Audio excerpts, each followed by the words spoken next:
अब बात करेंगे दिल्ली के दंगल की, जहां दिल्ली चुनाव में रैलियों का रेल आज देखने को मिलेगा। बड़ी खबर, जेपी नड्डा 2 जनसभाएं संबोधित करेंगे, जहां शाम 5 बजे का समय होगा, महारैली में जनसभा होगी। आपको बता दें कि शाम 7 बजे दिल्ली के छोटेलाल सैनी ताल में रैली होगी। तो वहीं राहुल गांधी की भी दिल्ली के दंगल में एंट्री इस वक्त मानी जा रही है। हालांकि अभी ऑफिशियल स्टेटमेंट सामने नहीं आया, लेकिन इंतजार किया जा रहा है कि शायद कांग्रेस भी पूरे दमखम के साथ मैदान में उतरेगी। कल भी राहुल गांधी की कई रैलियां होनी थी दिल्ली के दंगल में, लेकिन वो रद्द हो गई थी। राहुल गांधी की तबीयत ठीक नहीं है, इस तरह का हवाला कांग्रेस पार्टी की तरफ से दिया जा रहा है। तो लगातार जो तमाम राजनीतिक पार्टियां हैं वो पूरी तरह से फिलहाल पशुपेक्ष की स्थिति में नजर आ रही हैं और कमर भी कस रही है कि किसी तरह से दिल्ली के दंगल में इस बार परिवर्तन हो, इसी उम्मीद के साथ बीजेपी मैदान में है। तो वहीं आम आदमी पार्टी पूरी तरह से आश्वस्त है कि चाहे कुछ भी हो, दिल्ली की जनता एक बार फिर से यानी कि चौथी बार मुख्यमंत्री के तौर पर अरविंद केजरीवाल को ही देखना चाहती है। बेशक से अभी जो स्थिति है आम आदमी पार्टी के विपरीत नजर ही क्यों ना आ रही हो। वहीं कांग्रेस का जिक्र किया जाए, शीला दीक्षित का जब शासन था तो कांग्रेस ने कई विकास कार्य किए थे और उसी को लगातार कांग्रेस पार्टी गिना रही है और उसी के आधार पर अपने वोट बैंक को मजबूत कर रही है। लेकिन कांग्रेस थोड़ी लेट लतीफी के तहत अपने प्रचार प्रसार के लिए भी मैदान में पूरी तरह से एक्टिव नजर नहीं आई, जिसके चलते ये कहा जा रहा है कि कांग्रेस एक तरफ खोई हुई जमीन को तराशने की कोशिश तो कर रही है, लेकिन जितनी देरी इस वक्त कांग्रेस प्रचार के लिए कर रही है, कहीं वो कांग्रेस के लिए मुसीबत का सबब साबित ना होने पाए। तो वहीं दूसरी तरफ बीजेपी और आम आदमी पार्टी एक दूसरे पर जुबानी तीर इस वक्त छोड़ रहे हैं और आम आदमी पार्टी और बीजेपी की तरफ से कोशिश ये कि अपने अपने वोट बैंक को मजबूत किया जा सके। हालांकि बीजेपी की राही दिल्ली के दंगल में थोड़ी मुश्किल नजर आ रही है, क्योंकि अमूमन तौर पर यही स्थिति देखने को मिल पाई। मैनिफेस्टो का भी अगर जिक्र किया जाए तो जो आम आदमी पार्टी की तरफ से मैनिफेस्टो जारी किया गया था, उसी के इर्द गिर्द बीजेपी का मैनिफेस्टो भी रहा और इसी के चलते मैनिफेस्टो को लेकर भी कई तरह के सियासी तीर यहां पर खुद आम आदमी पार्टी ने भी बीजेपी पर कटाक्ष करते हुए छोड़े। जहां आम आदमी पार्टी का यह कहना कि बीजेपी ने हमारे घोषणा पत्र की कॉपी की है।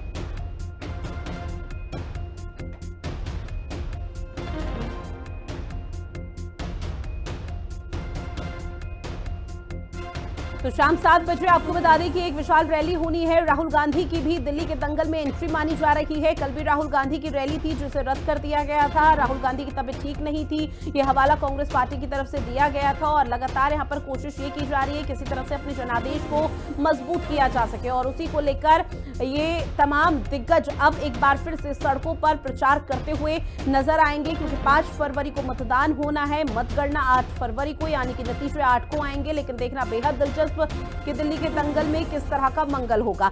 मेरे सहयोगी उदय हिंदुस्तानी हमारे साथ लाइव बने हुए हैं। उदय, चूंकि देखिए कांग्रेस, आम आदमी पार्टी और बीजेपी की तरफ से कोशिश ये किसी तरह से अपनी जमीन को मजबूत किया जा सके। अब अगर आज का जिक्र किया जाए, रैलियों का रेला किस किस राजनीतिक पार्टी का देखने को मिलेगा? जी बिल्कुल रितु, आपको बता दूं कि जिस तरीके से कांग्रेस भी बेहद दमखम के साथ चुनावी मैदान में है और आज जो सूचना है कि राहुल गांधी आज रैली कर सकते हैं, तो ये कहीं ना कहीं कांग्रेस के लिए एक जमीन बचाने की लड़ाई हुई है। दूसरी तरफ भारतीय जनता पार्टी के लिए भी बेहद खास है, जिस तरह से तमाम दिग्गज नेता आज चुनावी मैदान में होंगे, जैसे कि जेपी नड्डा की भी आज रैली है। तमाम भारतीय जनता पार्टी के लिए भी एक वनवास की तरह होगा कि जो काफी लंबे समय से सत्ता में नहीं रही है भारतीय जनता पार्टी दिल्ली विधानसभा में, इस बार 2025 की जो ये लड़ाई है चुनावी मैदानों की, ये डू एंड डाई वाली है भारतीय जनता पार्टी के लिए, खासतौर पर क्योंकि लगातार अरविंद केजरीवाल सत्ता में रहे हैं, उसको उखाड़ फेंकने की जिस तरीके से बात कही जा रही है भारतीय जनता पार्टी की ओर से, तो ऐसे में तमाम दिग्गज नेताओं की जिम्मेदारी बढ़ जाती है और ऐसे में लगातार बेहद दमखम के साथ चुनावी अखाड़े में है। उदय, साथ ही आपसे ये भी जानेंगे, जब कल सीएम योगी आदित्यनाथ दिल्ली आए थे और दिल्ली के कई विधानसभा क्षेत्रों में उन्होंने दौरे किए थे, तब ये कहा जा रहा था कि सीएम योगी आदित्यनाथ को उन सीटों की, उन क्षेत्रों की जिम्मेदारी दी गई है जहां पर बीजेपी काफी कमजोर श्रेणी में है, ताकि उनका जनादेश मजबूत हो सके। अब बीजेपी के राष्ट्रीय अध्यक्ष जेपी नड्डा प्रचार करते हुए नजर आएंगे। जिन विधानसभा क्षेत्रों में वो जा रहे हैं उसको लेकर क्या जानकारी, बीजेपी के लिए समीकरण किस तरह से बन रहे हैं वहां? जी बिल्कुल रितु, आपको बता दूं कल योगी आदित्यनाथ की दिल्ली में एंट्री हुई थी, उसका खास असर अगर हम आपको बता दें तो ज्यादातर हिंदू बहुल इलाके में देखा गया है, क्योंकि जो जनकपुरी में भी आए थे वो हिंदू बहुल इलाका है। 50% मुस्लिम इलाका है। 3 रैलियां हुई थी उनकी, 1 करोड़ बाग में हुई थी और ये बेहद खास माना जा रहा है कि जहां पर कैंडिडेट भारतीय जनता पार्टी के कमजोर है, वहां स्टार प्रचारकों की भूमिका ज्यादा हो जाती है। ऐसे में तमाम जो नेता आते हैं वो भूमिका बांधने की कोशिश करते हैं उस कैंडिडेट के लिए कि किसी तरह वो सीट निकल जाए, और वही अपना प्रचार बेहद जोरों शोरों से करते हैं। लेकिन दूसरी तरफ तो आपको बता दें जी, जिस तरीके से चुनावी बिल्कुल देखना रण में बेहद महत्वपूर्ण क्या तस्वीरें हैं आज इन तमाम दिग्गजों की रैलियों की निकलकर सामने आ पाती है। बहरहाल जानकारी साझा की उदय, उसके लिए बहुत शुक्रिया। और समीक्षा मेरी सहयोगी भी ज्यादा जानकारी के साथ जुड़ी हुई है। समीक्षा, चूंकि देखिए बीजेपी, कांग्रेस, आम आदमी पार्टी पूरी तरह से दमखम के साथ मैदान में उतरी हुई है, लेकिन बात अगर जब कांग्रेस की जाती है तो कांग्रेस के लिए सवाल यही उठता है, एक तरफ खोई हुई जमीन को तराशने की कोशिश, वहीं दूसरी तरफ इतनी लेट लतीफी प्रचार के लिए क्यों? देखिए, बहुत कम समय बचा है। अब दिल्ली विधानसभा चुनाव जब होने हैं 5 फरवरी को, और ऐसे में महज ये 10 दिन का समय है और सारी पार्टियां ताबड़तोड़ प्रचार प्रसार कर रही हैं। अगर बीजेपी की बात करें तो लगातार आज दूसरा दिन है जब बीजेपी के राष्ट्रीय अध्यक्ष जेपी नड्डा रैली करने जा रहे हैं, जनसभाओं को संबोधित करने जा रहे हैं। इसके अलावा तमाम राज्यों के मुख्यमंत्री भी दिल्ली में है, जिसमें से आज उत्तराखंड के सीएम पुष्कर सिंह धामी की जनसभा हुई है, कल योगी आदित्यनाथ की जनसभा हुई थी कई इलाकों में।